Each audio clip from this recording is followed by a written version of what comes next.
Good morning and welcome to today's TIBCO Now Encore presentation on building a better business case for middleware monitoring. As a proud TIBCO Now sponsor, SL is very happy to have the opportunity to repeat this breakout session as originally presented at TIBCO Now 2016. First, I'd like to thank today's presenters for joining us today once again. Ted Wilson, COO at SL, is going to be our first presenter. Ted has been working with SL and helping TIBCO customers for over a dozen years. Today, Ted is going to give us a preview of the ROI model he created to help our customers build their business case and communicate value to their executives. We're also grateful to have with us once again Alejandro Ayastron. Alejandro is the Regional Director of Shared Services and Integration at Citibank North America, and he's currently leading the implementation strategy for a two-speed architecture transformation in Mexico. SL has been working with Alejandro and his team for about a year now on their implementation of RTView Enterprise Monitor, and today Alejandro is kind enough to share his advice on how to make the business case for middleware monitoring based on his own experience. And then he's going to give us a live demonstration of their RTView monitor for their TIBCO online banking applications. I think that you'll be impressed with what his team has built. Now, before we begin, I'll remind you that this presentation is being recorded and we will make it available after the event. We encourage you to ask any questions at any time during the event using the Q&A window in the lower right-hand corner of your screen, and we'll answer those questions at the end. So, without further ado, let me please introduce Ted Wilson from SL.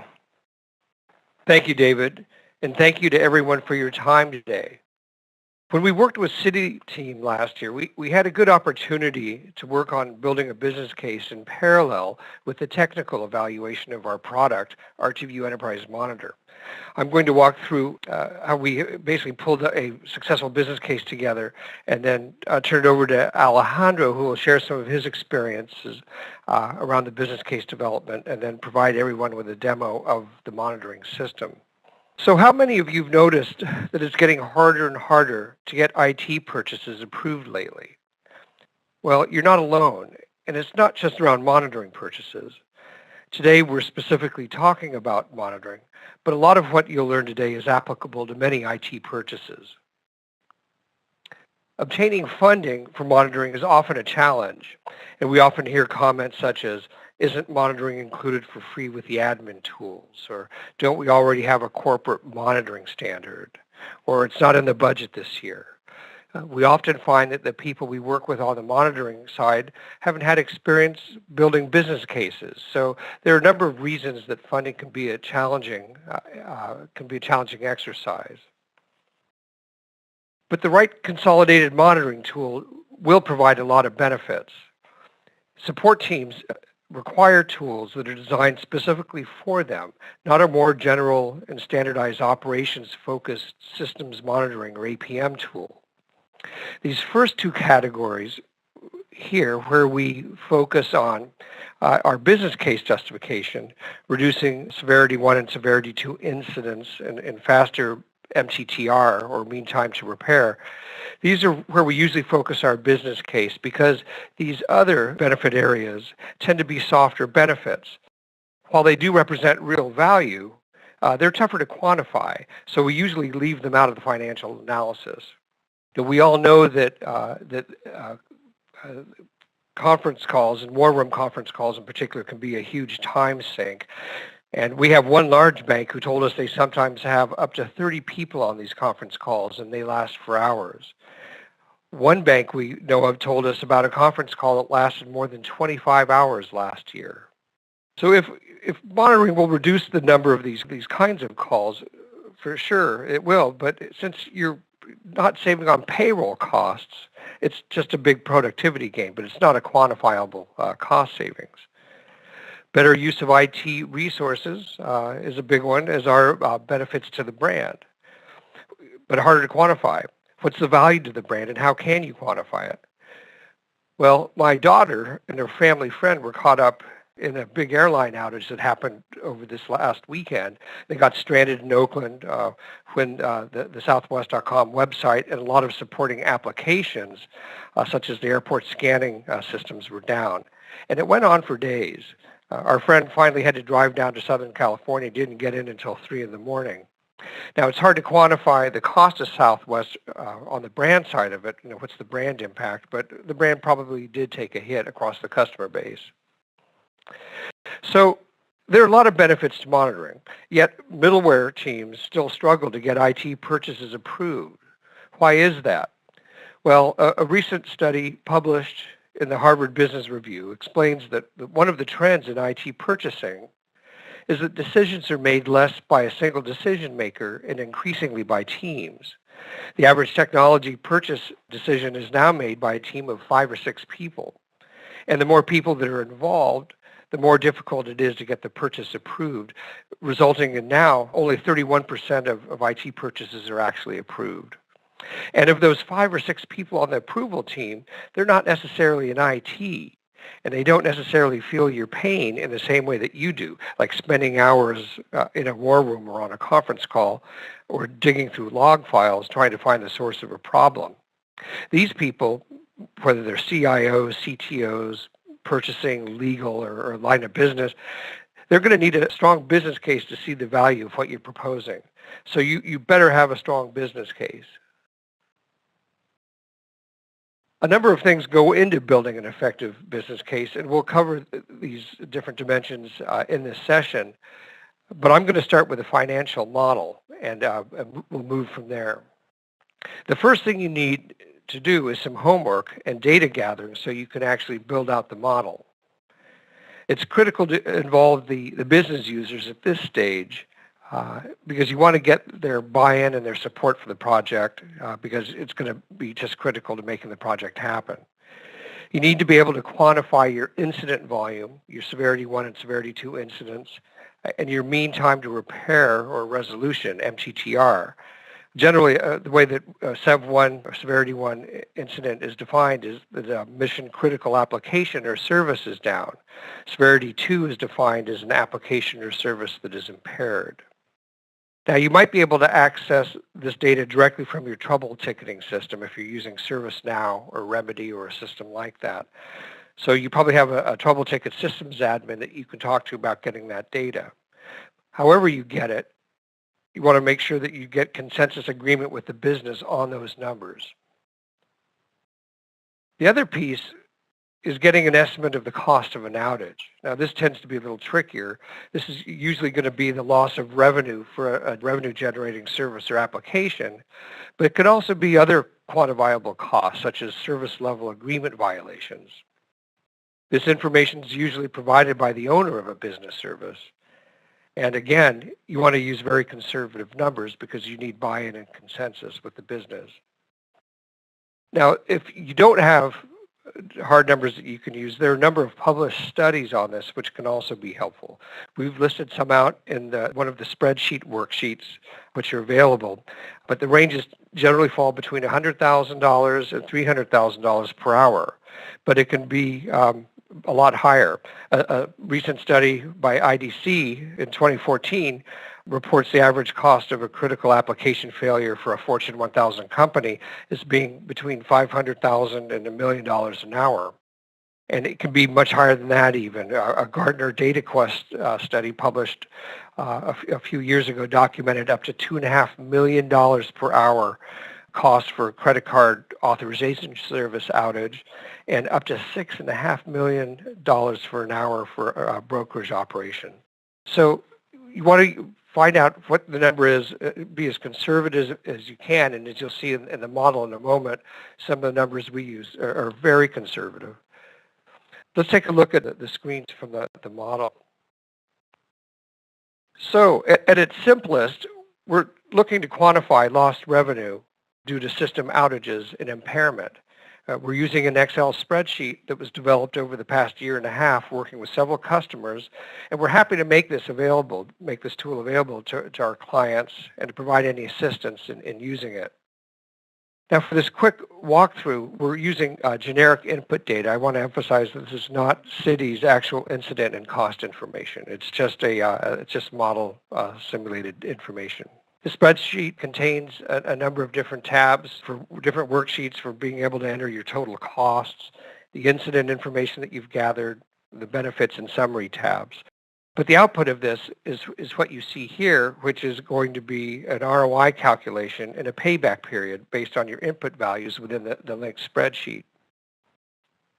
For costs, we want to look at total costs. So we're going to include not only licensing and annual software support, but also costs for any consulting, training, hardware, and ongoing labor as well. We want these costs to be as accurate and as conservative as possible. And using this total cost approach makes a big difference to the credibility of the business case. Here's where you enter your incident statistics that you did your homework on earlier and your hourly outage costs. Now, different businesses might use different or additional inputs, such as those SLA penalties we talked about earlier, but we find these to be the most common and relevant generally. It's a good place to start. There are two areas of benefit that we identify in the model. One is for tangible benefit, the other is for intangible. And since our business case is based just on the tangible, we're going to focus here. The worksheet references all the costs and input data that you added earlier in the different parts of the model. And after you enter in your assumptions, you'll see your cost savings rolled up down below.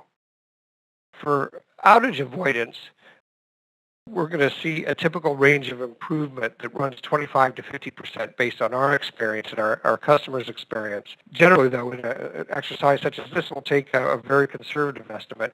And here, as you can see, we're using 20% is the number that we're starting with, very conservative. For decreased mean time to resolution, we're taking a similar approach and starting with 20%, even though you should be able to see significantly higher. So we're starting at the bottom of the range for that as well. So just to take a quick look at some of the numbers, what this essentially shows is that without monitoring, without any change of the monitoring, the first year is predicted to have 10 incidents. And with a projected 20% reduction in the number of incidents, that equals 2 incidents that we're going to save. Now, when we take the hourly cost of the outage, up here we're starting with just $15,000. We wanted to be very conservative with our assumption. We can see the savings that rolls down at the bottom here for years 1, 2, and 3. So that essentially is how the model is going to work on that information. I just showed you severity 1, and we do this as well for severity 2 again. So when we add up the two, we end up with a cost savings of, in this example, of a little over $2 million for the 3-year period. Back to the summary section, now we can see our inputs rolled up here to a solid 5.6-month payback period. Payback period generally seems to be the most accepted metric, but the model also supports other summary metrics, including net present value and project internal rate of return, which is also a good objective approach. And your accounting team may have a preference for one of these other methods. All that's included in the model. So this spreadsheet, last comment I'll make here, the spreadsheet's also good for driving what-if scenarios. So if your finance guy challenges one of your numbers, great, you can change it, see how that affects the overall result, and now you've got your finance guy on board. So we think it's a good, flexible way to be able to do this. Okay, at this point, I would like to introduce Alejandro who will explain a little bit more about the project. We started working with Alejandro and his team approximately a year ago, as David said. He's been a great partner in his team, and we've worked closely with them on product feedback and some enhancements. We appreciate him agreeing to share his experience at the NOW conference and again here today. Alejandro is Regional Director at Citibank North America and currently the head of the Latin America Systems Integration, Development, and Shared Services area, reporting to the CIO of LATAM. He's currently leading the implementation strategy for a 2-speed architecture transformation in Mexico. This includes a complete modernization of the technology stack along with the omni-channel microservices, lightweight API-based development, cloud-based integration with continuous delivery. He has more than 15 years of experience working with SOA, EAI, BPM, and integration technologies such as TIBCO, MQ series, and UML modeling tools. Alejandro. Thanks, Ted. Thanks, everyone. Hope you can hear me well. Well, first of all, I want to thank each and every one of you to take time from your busy schedules to share this journey with us. Also, SL to be such a great partner, and TIBCO to giving us the opportunity to present both in Las Vegas and now in this webinar format. We definitely had a lot of problems.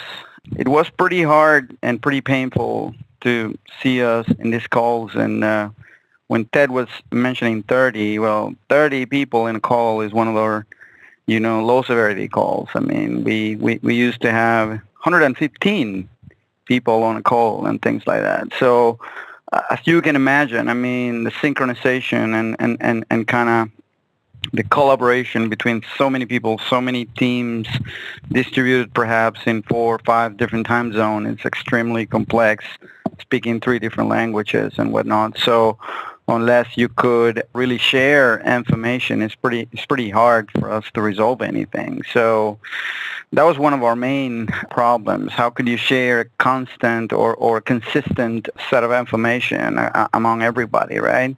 It was also a matter of having a lack of visibility. It's like, well, we know a few things, but we don't know everything about all the details and all the different layers, right? So it was pretty reactive approach that we were having, and we were even informed by the business, hey, did you know that the credit card system is down? Or, hey, did you know that we're having issues with, the online banking or credit initiation, things like that. So it was difficult also to get to the root cause analysis. We were normally tend to attack symptoms instead of a root cause, and then ultimately taking a very, very long time to resolve incidents, which obviously implied financial loss in most of the cases, or at least credibility affectation for the franchise.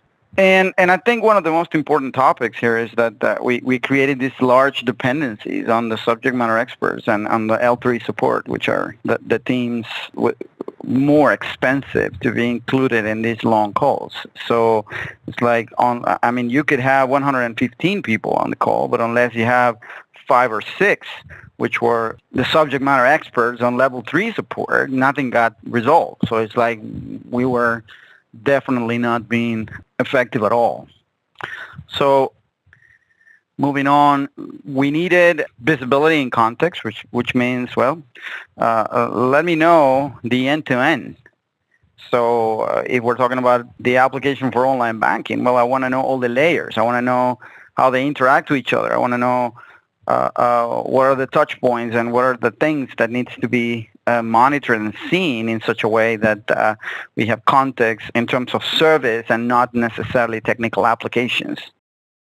Single version of the truth mean, well, this is it. So if you see pending messages here, or if you see a red here, it means that that's where you need to go and try to attack problems. It's not like you think, or it's not like somebody told you, or it's not that you believe this is something you should do. I mean, it's the version of the truth. So we can definitely isolate and remediate problems rapidly. We needed to have a way to separate the root cause from the symptoms.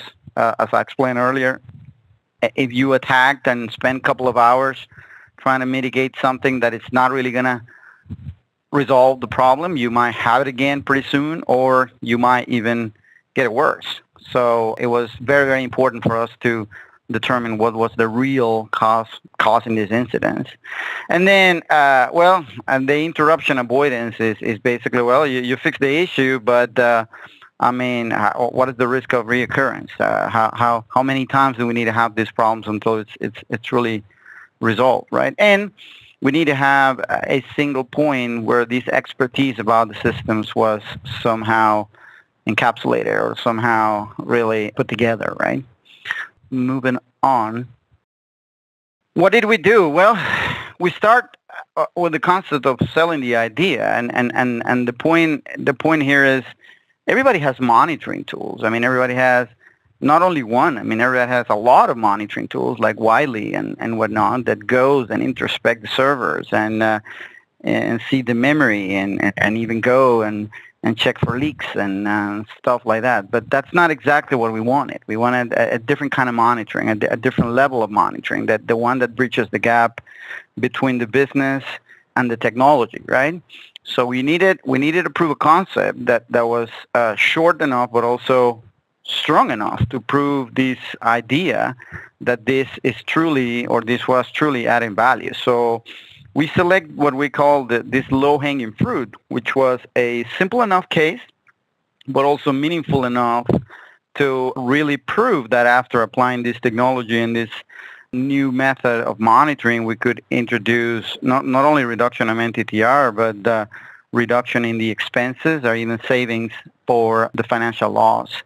So the most important part is the quantification. So you needed to be able to quantify results, have a very specific time frame from this POC, and say, hey, this is how when we start, this is the number of incidents and problems and quantification of the issues at the beginning. This is the result at the end, and hence this is justified. So it's not subjective. It's very, very quantifiable and precise.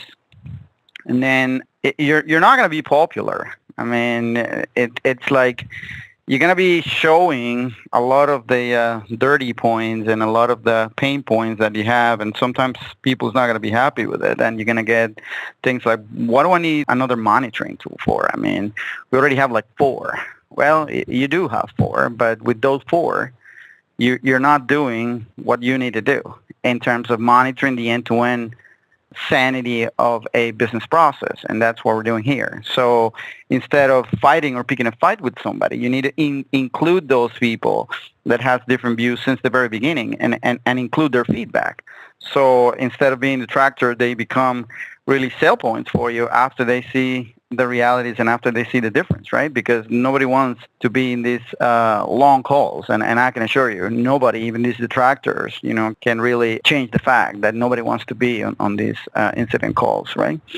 And then at the end, also a thing that I said a lot, you don't have to be just another fool with a tool. That means if you don't show progress, and if you don't show the people that gave you the money that this is moving forward, well, first of all, you're not going to get any more money. And second, you're probably going to be canceled. So you need to have ways to truly prove that this is not just a technology initiative, and it is, in fact, a business optimization program, right? Before I jump into the demo, which is, I suppose, the meat of the webinar, I'm going to show you just an example of a process, right? And this is a very complex logging process, but we like things complex. This is the online banking logging, right? And as you can see, we have many layers, and even within the typical, square, we have also many different components interacting to each other. The JFP web layer is using JMS to send messages back and forth, and then we have multiple levels of services interacting to each other, also JMS and whatnot, making JDBC calls and also making external calls via these blue kind of adapter connectors to the mainframes, which are depicted here like in purple and blue on the side. So this is our logging, guys. So if I get a report that, hey, customers are having problems in the logging, okay, so what layer? Is it in the web layer? Is it in the service layer? Which service? Mediation, security, customer information. Is it related to station names? Is it related to the calls we do to the database to get profiles? Is it related to the connections to the Unisys via these ComSec connectors? Is it related to Tuxedo and then going to Tandem? I do not know unless I know all the steps that a logging actually performs to take place. And then this is more than just monitoring TIBCO. This is a lot more than just knowing a little bit about Hawk and going to all my instances of services and start seeing where the problem is. This is an end-to-end depiction of how a logging process works for an online banking application. So that's a very different approach of monitoring. So let me show you. I'm going to try to share my screen now. And we're going to see, this is the implementation of what I was showing you before. So what you're seeing is, all right, it's the actual implementation in production of these dashboards that I was talking to you about. So our online banking has a very, very large set of business transactions, or what we call MLIs, right? So each of these MLIs perform different business functions, and you can see a very long list of these MLIs or functions for online banking, right? But this here, it's an end-to-end transaction set of what we called the online banking. This is the web tier, and even though we're not actively monitoring this tier, I could click here and I could see here the topology of how the web tier communicate with my application tier. So this is my architecture diagram in a nutshell. I don't need an architect to know where are my servers, where are my load balancer, where are the details for that layer. I have them here in one consolidated dashboard. And then I jump again into my monitoring transaction set, where I represent my first set of services here in light green, and my transactions. Each of these small silver square are my unique business transactions. I'll jump into that in a second. But here at this level, you can see, well, transactions are arriving from my web tier into the mediation tier. And then I have a number of active engines running what I call mediation. In fact, I have 120 in both data centers combined. So one of the common problems when you do deployment in such a complex applications is that, well, perhaps after you make changes, you don't get 120 as you should. You get like 118 because two of them are not necessarily running, or they had issues on initialization. Well, if you need to check 120 instances of something, probably your team is going to check 60 or 70 with luck, and then it's going to say, we're good. Well, here, you got the exact number of instances that should be running for each layer, and you are counting them in a single place. If this thing is 118, or if this thing is 122, because you have perhaps ghost processes, this thing is going to turn yellow. So just by looking at this, you know your implementation is broken, and you know you need to check something. And we do that every single time we introduce changes into the online banking, because just by checking this, now you know if things are going to create problems later on or not. So another thing is, if you click one of these, obviously you see 120 engines and all the transactions that they're running and whatnot. This is a consolidated view of all the 120 engines running mediation, which is extremely hard to get if you're using something like a Hog monitor or TIBCO administrator, because you cannot have these aggregations. So from here, well, yeah, from here you can go and click in any of these, and then you can go into the level of detail that you want, showing CPU, heap, current utilization, and which of the activities inside the process are, executed more or less. And this is pretty standard. But before you clicked in the one you needed a consolidated view. And that is the advantages you get by having everything in one single place, which is for us extremely helpful when you have so many running instances for any given business application. So going back to this is just the first level. And then we have, for example, second levels. As I said, these are our individual business transactions. So if I want to know exactly how our multivalence works, and multivalence is what we call the 4604, I click on the multivalence flow, and I here have another level of detail, which shows me the name of the queues, the number of consumers, the current inbound message rate, outbound message rate, and pending message counts that I have on these queues right here, right now, for the Mexico data center or for the Querétaro data center, because we have active configuration of both. So if I start having a lot of pending messages here, I know something is wrong. And by seeing two, it's okay, because, this is consuming real time. This is not showing messages or data for 30 minutes ago. This is right now. So having 1, 2, or 3 of these, or 4 or 5, it's okay, because as I speak, these numbers will go away or will change immediately. And then we have how mediation connects, what queues it uses to connect to global reward services, inquiries, COMSAs, and each and every one of these connections is monitored online. So there is no need for anybody to tell me how multivalence works. This is multivalence. This is how it works on real time. And I can switch to my second data center and see if I have a problem or not. If I have any hawk alert or if I have any issues, these things that are green will turn red. And then you'll see, well, you need to check this particular service in this particular time. So I would not spend hours checking multiple of logs. I will go directly to the areas where this thing are causing issues, right? And the same as this, I have, well, many or each and every transaction depicted, like logging, for example. I think this is logging, unless I'm crazy. No, this is account details. There are some transactions that are very complex, and then we have the section 2 of the details, and then this is how we split a very complex transaction in 2 sections. But again, it's the same information. We wanted not only to demonstrate or show those level of first and second level details for all these transactions, we wanted also to bridge the gap with the business users, and then we created the statistics sections. So in the statistics section, we respond 3 very basic questions that all the time we used to have about our services. Well, first of all is, what is the transaction count that I have processed, right?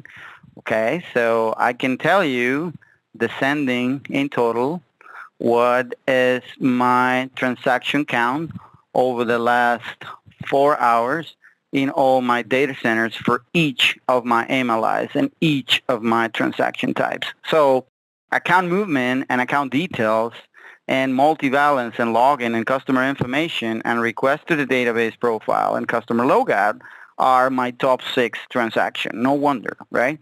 So if we have a problem in any of these MLIs on the top, well, we do have a problem, a serious problem, right? But if we have a problem, or if somebody reports an issue in this 9142 transactions that only have seen 149 transactions in the last 4 hours, well, it could be a problem, but perhaps it's not as serious as having an issue with not being able to retrieve account movement and account details. So this is about the source of the truth. If somebody comes and tells me there is a big problem because voluntary withdrawals are not working, I'm going to tell you, well, okay, that might be the case, which is 71 calls over the last, 71 inquiries over the last 4 hours, which is not even compared with 73,000 of account movement in the last 4 hours for other kinds of transactions, right? So transaction counts help us to determine how big or how bad incidents or things that we're seeing could be, right? Another interesting metric is about the average response time for transaction, and this is because we have SLAs to fulfill, right? And then the SLAs, okay, the SLAs have a very, very particular metric that are been followed and carefully scrutinized, right? So as you can see, and this is also consolidating all my data centers, I have a problem with this Premium Corporation transaction 9144, which is taking roughly 51 seconds to respond. Well, this is a known issue, and we know that this is happening, but everything else, including block cards and login and multivalence, is between 3 seconds or less. So for each of these transactions, we have an SLA. And we know that just by going this here, we are breaching or not breaching our SLA. So if somebody is telling me, hey, customer login is taking a long time, well, I come here and perhaps instead of 4 hours, I select the last 5 minutes. And then I say, well, I see that customer login in all the data centers is taking 1.1 second in the last 5 minutes. So what are you talking about? So this is the source of the truth for all of these services centralized at real time. That's a big difference when you're on a call and somebody's telling you there's a big affectation for logins for online banking. So now we know if we do or we don't have an affectation. The last metric, which is very, very important, is about scalability of your infrastructure, and it relates to TPS. Well, TPS is important because that's how you stress your environment. And normally when you perform stress, you kind of measure a very particular TPS for each of your legs or for each of your set of services, right? So we performed and I'm going to put 30 minutes perhaps. We're about to enter in Mexico what we call the peak, which starts at 11 a.m. and stays there until like 3 p.m. on TPS. So as you can see in the last 30 minutes, we have a consolidated TPS of around 50, and you can see it here. Well, each of our legs is stressed to support 150 TPS. So by having a consolidated data center load of 50 TPS basically says that our services are cruising. Our services are working just fine, and I can sustain 3 times these load at any given time with any of the legs that I have in production. So if somebody's telling me, look, we're having capacity issues, well, this is a metric that can help to say, well, perhaps capacity for other reasons, but not because of the TIBCO services or the middleware services, because, I mean, we are processing 50 TPS in the last 30 minutes, and we stress this to 150 TPS, which is 3 times what you're seeing now. So we have capacity to grow. We perhaps do not require additional hardware and things like that. So once again, source of the truth and consolidation of what is real and what it's not, right? So be able to define these end-to-end monitoring requirements, and you need to build this set of dashboards in a very efficient way. Estimate this effort to build them, and we have been working with SL also to create an automation for creating these dashboards and to move them into the SDLC for production environments. Define requirements for both business and technology. As you can see, these dashboards are not only meant to respond technical questions, but also pretty simple but meaningful business questions, and perhaps some of these metrics should be added for any of your services, and they would be meaningful. That's very important. And then establish an agile cadence for deployment and updates. In other words, if your services are very dynamic and you need to introduce changes in the services, but then you don't have a matching monitoring dashboard of these changes, well, your monitoring becomes outdated, and therefore it loses the effectiveness, right? So it's very important that you also be able to, in an agile fashion, change your dashboards as long as you change also the processes on the business that you are deploying. Well, basically that's it. From my part, I'm going to give it back to Ted. Hopefully you have enjoyed what we have presented today. Thank you. Alejandro, thanks so much. What a great implementation, and we really appreciate you taking the time to share that with the audience. So I've got just one slide left that will summarize what we see, some of the other issues that go into successful business cases. And in order to really increase your chance of a successful outcome, you want to, whenever you can, tie to measurable strategic objectives. And that goes without saying that if you're not going to impact something that's important to the business, they're not going to care. Be very conservative in your ROI inputs. What we're finding is that we can be extremely conservative and still show great payback. And so there's no reason to use overly aggressive numbers. And the important thing is to be conservative, and everybody will buy in on the model. Manage the politics, as Alejandro said, that's always a challenge in a big company. And the earlier you can get people on board with numbers and data that are not arguable, the better off you're going to be. If possible, start small. We always feel that you're better off to identify what Alejandro called the low-hanging fruit and try to show value and quickly and expand from there. And then on the financial side, you want to show a payback of less than a year. And that covers the what we wanted to talk about. At this point, I'll turn it over to David. Okay. Thank you, Alejandro. Thank you, Ted. Excellent presentation. So what we want to do now is go ahead and take some questions from the audience. You can just go into the Q&A panel on the lower right-hand side of your screen. There's a chat panel that also, but if you could put it into the Q&A panel, that makes it easier to find. So please send us your questions. While we're waiting for the first question, I have a good follow-up question for Alejandro. Since you guys have implemented this, based on the business model, have you seen a 20% or better reduction in incidences or median time to recovery? Yeah, that's a good question. We since we implemented this late last year, we have not yet seen for online banking any incident, neither 2 or 1, because we have prevented those before they happen. So we have seen problems. During business validation, we have had to roll back changes and perhaps do preventive actions, but we have not seen an incident in production for this particular business service yet. Excellent. Well, that's fantastic results. And I know another question is for both of you guys, how long does it take to pull together a business case like this with the numbers that you demonstrated? Alejandro, do you want to answer that? Depends on the complexity and depending on how good your data is in terms of for your system that monitors and have the record for the incidents.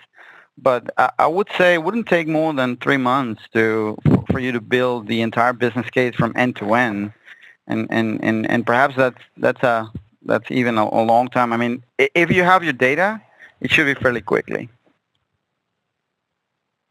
Great, fantastic. So I think we have a question. I think we have a question for Abdullah. How long is the implementation period until you finalize with the comprehensive dashboard? Well, again, in this dashboard that I presented, it's fairly complex. It has like 100 or a little less than 100 different dashboards. But I would say with automation, it would. We are trying to make a compromise of not taking any more than 10 weeks end to end to build them, and that is assuming that you have the requirements. So in parallel, you should work with a team that gather these requirements, and then you should have a factory that actually is an expert on enterprise monitoring and RTView and build a dashboard. So those are 2 separate tasks, and they could be working parallel. But a complex dashboard like the one I show you on the demo should not take more than 10 weeks to be implemented, and perhaps 4 to 5 more to move that up the SDLC and put them in production. So I would say between 10 and 16 weeks, you should be good to go in production if you have your infrastructure in place as well. Excellent. So could you expand the monitoring to all the platforms, not only middleware? Yes, Fernando. The answer is yes. We are including monitoring of MQ as well, files, and we have capacity to also monitoring web tiers like WebSphere as well, and that is also answering the second question from Abdullah. So it's not a matter of if we can do it with a tool. Yes, we can. It's a matter of how deep you wanna go with the monitoring on this layer, right? So it is possible. We are including many things like MQ. We are monitoring log files. We are including even monitoring of legacy components in this case. And we are thinking about also including the web tiers and have a unified end-to-end capacity on that tiers as well. I would just add one comment to that also, which is that one of the things we're able to do with RTView is to be able to integrate with other monitoring tools as needed. So if you're using something in the data center to monitor your hosts, for example, your hardware, RTView uses an agentless approach, and we're able to bring that data in as well. So it can be part of your end-to-end view without having to install new agents in the environment. Right. And I'll also add that if you go to our website, sl.com, and look at our solution packages, we're adding new ones all the time. In fact, just at TIPCO now, we released new monitoring packages for Docker, for MongoDB, for Node.js, and there's dozens there to choose from that should cover most of your infrastructure. There's another question from Chris about monitoring different tiers require any development changes or refactoring. Well, I believe it would, not on the tiers that you're already monitoring, but if you want to monitor any particularities on the web or app tiers, then perhaps it would, like performance of your particular scripts, or how long it's taking the pages to load, or how much cache it's been held per session, or how many concurrent sessions are timing out. I mean, the web tier, it's in a very particular world as well, right? So how many successful requests versus timeouts, or how many. So if you're going to include web, you might need to build a different set of dashboards just for the web tier to be complete. All right, good. I think that's the end of our questions here. And if we do get any other questions afterwards, we'll follow up with you via email. We also like to, follow up with our TIPCO customers. We have a couple more. We have a couple more. Okay. Yeah, we have a couple more. Go ahead. Let's do one more. Have you identified how many drill down are meaningful to monitoring users? Not exactly sure that I understand, but I'm going to try to answer. We define that these two levels that we have, the high level and the low level detail for the MLIs, were sufficient for our purposes. We are adding perhaps an additional level to allow us to go to individual logs and query logs, which could be like a level 2.5 perhaps. That is sufficient for us. That depends on how complex the application and how many layers you're traversing could be. But the more layers, the more dashboards, and the more convoluted it would be also for gathering data. So you need to keep these dashboards simple and try to definitely point to where the problems are and reduce MTTR. So it's a fairly interesting balance between going into the utmost level of detail and having you enough so you can point out a team or a crew to resolve a problem. So that would be my suggestion. What is the city license agreement for this product? Can it be leveraged in other regions? We want to take that offline, but it's okay. Mark, Yeah. We have a license that is covering the entire LATMEX cluster, and we would be exploring, after moving this to the rest of the services for LATMEX, a possible increase of the scope for the tool in City, and that's we don't have an ELA for now for this, right? Another question for Mark. What product does RTView best integrate with City strategic monitoring roadmap like Splunk or App Dynamics? The answer is both. RTView and enterprise monitoring could be simply a different level of detail to be plugged after having a high-level Splunk or App Dynamics dashboard. And there's some new things that we're doing also around the Splunk side that we're glad to show you at some point, Mark, or anybody that wants to see that. Okay. I tell you what, guys, why don't we go ahead and wrap it up here? And again, please come see us at sl.com to answer more questions. And you can reach out to us personally. I'm D. Hickman at sl.com, and I'm happy to follow up on any of your additional questions. So with that, I want to thank you, Alejandro, for joining us today. I want to thank you, Ted, for joining us today. It was a great webinar. We have recorded it. We will be sending out a link to everybody in a few days, so you can look forward to that and share that with your colleagues if you like. So thank you, everyone, very much. Have a great day.